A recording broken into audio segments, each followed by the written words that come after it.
They want life in New York to be more affordable and filled with more opportunities.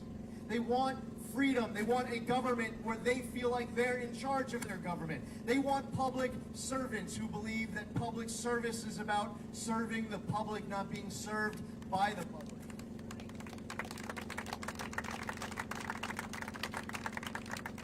And Kathy Hochul had a really bad week. The Albany Times-Union wrote a story that someone had given her, a family gave her hundreds of thousands of dollars of campaign contributions. And that company ended up receiving over $600 million of tax dollars on a no-bid contract. Now, how would Kathy Hochul have the authority to be able to go around New York State's competitive bidding rules in order to give her campaign donor this massive several $100 million contract? Well, every single month, Kathy Hochul unilaterally extends her COVID emergency powers with the power that she grants herself without seeking approval from the state legislature. And she does it every single month, so she's able to cut corners. And this isn't the only scandal. And I believe that we have an opportunity to do something really different and radical in this state. We haven't done this in a long time, but I'm telling you, trust me, this happens in a bunch of other states. See, what they do is, on a November election, they elect a governor and lieutenant governor. And then at the end of the 4-year term, I know this is going to sound crazy to all of you. We haven't experienced this in a while. At the end of the 4-year term, they're still there. We are on our 3rd lieutenant governor now in less than a year. We need to have a government that we all can be proud of again. This isn't about being Republican versus Democrat, red on blue. We have support of independents. There are disenfranchised Democrats. There are people who are hitting their breaking point because they're struggling to afford to survive in this state, because they don't feel safe in New York. They don't feel free, so they're heading elsewhere, to Florida and Texas, to the Carolinas and Tennessee. We want all New Yorkers to stay and fight with us, to work alongside us, for us to be able to successfully save our state. But in order to do that, we have a November 8th election that's coming up first. Now, we just came off of a spirited primary, and it was a 4-way race. And to Andrew Giuliani's credit, immediately after the polls closed and the results started coming in, Andrew called. We had a totally positive conversation talking about working together to save our state. I had a great conversation later that evening with Rob Astorino, and on Sunday we're doing an event together in Westchester. Statements of support came out from Andrew and from Rob and from Harry Wilson. It's important for all of us to be united, working forward together with this shared goal of succeeding in a rescue mission to save New York. Now, when you're on the campaign trail, in a way, your opponents, your adversaries. Nothing changed in the fact that Andrew and I have been friends for a long time. Now, because we're running against each other, I never shared this story. But now he's here at a Zeldin Esposito Fire Hochul Unity rally, so I will tell you that one of the coolest Andrew Giuliani stories that I have. I don't know, I ran out of time at the debate. I almost got to this. So my wife and I get to the White House, and it's pouring. And my wife is wearing an outfit that she bought. This is one of the downsides of keeping family invested in the experience of being a member of Congress, is because every time my wife learns that there's a new big event coming, it ends up costing me a lot of money, because she always has to get, and Julie, you appreciate this, you have to get a new outfit for the event. So she had on her new outfit. But it's pouring. Andrew comes out wearing his suit for the day. And this is the beginning of the day. Andrew brings out an umbrella, but he only had one umbrella. Andrew had a decision to make. You might ask yourself, what would you do in this moment with this decision to make? It's the start of the day. You work in the White House. What if the president calls you up, in 20 minutes and say, Andrew, I need you to come to the Oval Office right now, and you show up wearing, you're just absolutely drenched in a suit. It's not an option. Many would say. Andrew insisted. He gave my wife the umbrella.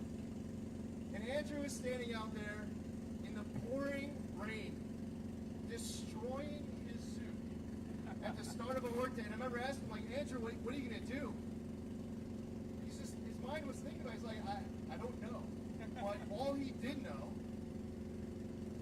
was that he wanted to give that umbrella to Diana. And by the way, here in this very public setting, on behalf of my wife, Diana, I got to tell you, I have a bunch of stories like that about Andrew.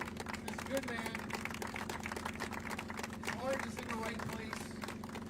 There are many years of public service and public advocacy ahead for him, and I'm grateful for his support.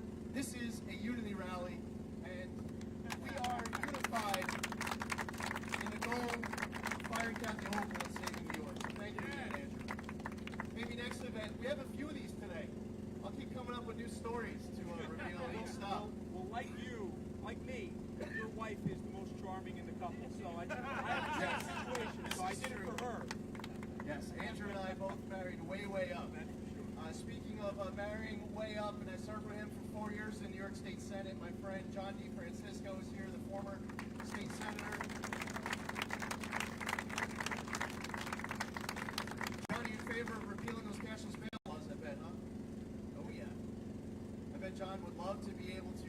I know you're not looking to run for a 2-year term, but you'd be happy to go there back for a day to be part of making sure our streets are safe again.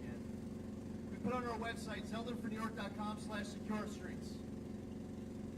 If you go there, there are a couple dozen proposals that we believe will make life in New York safer. Right there at the top of the list for so many New Yorkers is the need to repeal cashless bail. But the first thing that I will do after I'm sworn into office to do my constitutional duty. It's not just a constitutional authority, but to do my constitutional duty. To remove a district attorney who refuses to enforce the law. If the governor, we don't have recall elections in New York. If we have a district attorney refusing to enforce the law, the governor has the duty to remove that DA. First thing after taking the oath is notifying Alvin Bragg, the Manhattan District Attorney who refuses to enforce all different kinds of laws across the board and all other kinds of laws he treats as lesser offenses. I will let him know he's fired. Yes! Yes!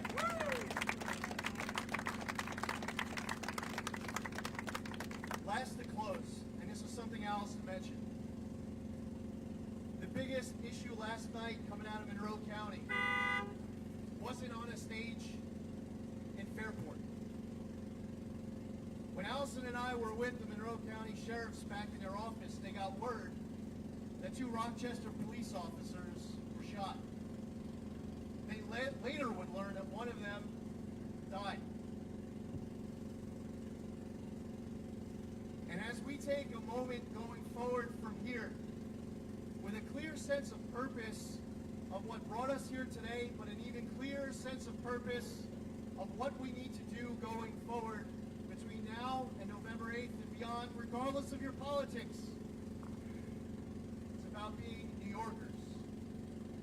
Thanking our men and women in law enforcement, thanking our veterans, cherishing our liberty, defending our flag, preserving freedom, and making sure that we are all in to save New York. On November 8th, when you all go to sleep, I plan on seeing all of you, knowing that everybody has a big smile on their face, everybody's feeling good, not just because they worked hard, hard, taking nothing for granted, all in knowing the stakes, but knowing that it was successful. Seeing everything going on right now in Washington and wanting to do something about it, when you go to sleep on Tuesday, November 8th, you know that you did your part to successfully help to flip the House of Representatives, to make sure that there's a balance of power again down in Washington, D.C., and Nancy Pelosi is no longer the speaker. How's that sound? When you go to sleep on Tuesday, November 8th, you will feel good, not just because you worked as hard as you can, taking nothing for granted, but you did it successfully. To restore balance and common sense to Albany, to reverse the attacks on wallets, on safety, on freedom, to allow our families to stay here, to thrive, and to be able to tell all the people in their lives who are thinking about leaving, it's important for all of them to stay because you did it successfully to make sure that Kathy Hochul is fired, one-party rule in Albany is ended, we will elect for the first time in decades a Republican governor here again in the state of New York. We will secure our streets. We will make sure that opportunity goes further, that your wallets are defended, that you have a government that you can be proud of again. We are going to make history on Tuesday, November 8th, and we are going to get to work to save New York. Thank you all for being here. We're happy to answer any questions from the media.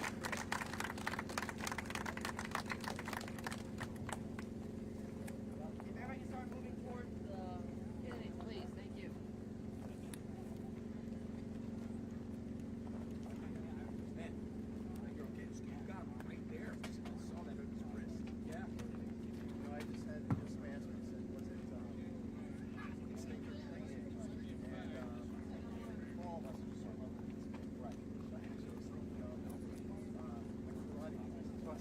Is this good for the footage?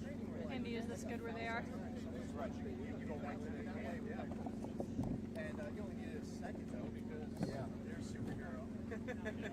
She actually flew. If you watch the replay of the video, she's flying.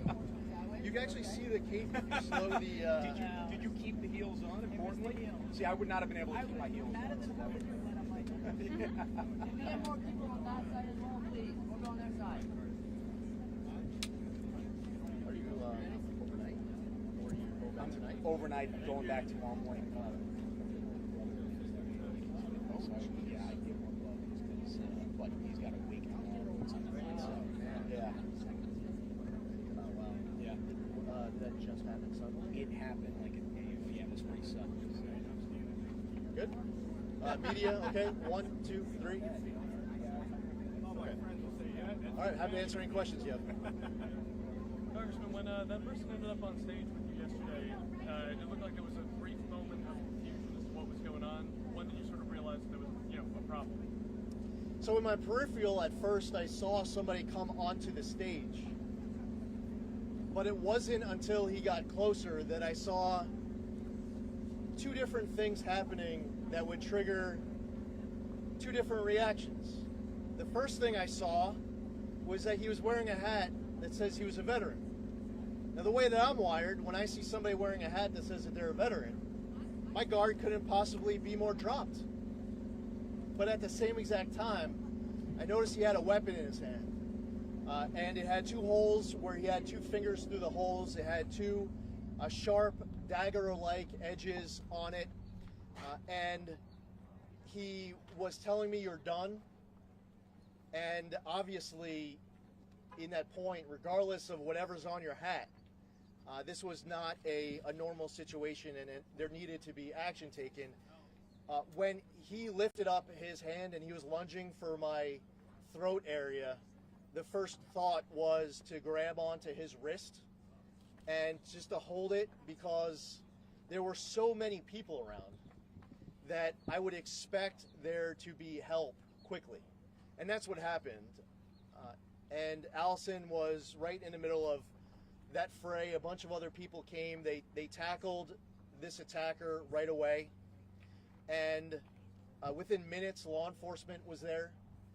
And I'm very grateful for the amount of people who were around who instinctively knew what to do. And by the way, if I have a feeling if those 7, 8, 9, 10 people didn't instantly jump on him the way that they did, there was probably the next group of 7, 8, 9, 10 who would have done it. There were a lot of people who reacted very smartly, and I'm very proud of that response in what was a really difficult moment. Lee, did you have to change any of your security protocol today? Is this experience any different, or any of your logistics to deal with it? Yes, all security for all events for the remainder of the campaign will be ramped up. That's something that started this morning. This is our second rally of the day. We just came from Seneca, where there's increased law enforcement presence, and that will be sustained through November 8th. How do you respond to those that look at what happened and the fact that they were released shortly after this incident and might somewhat cynically look at that and realize that It's probably the key. water? I'm not sure. She's not a big animal. Let's get her some water. Somebody has some water. Do you have water?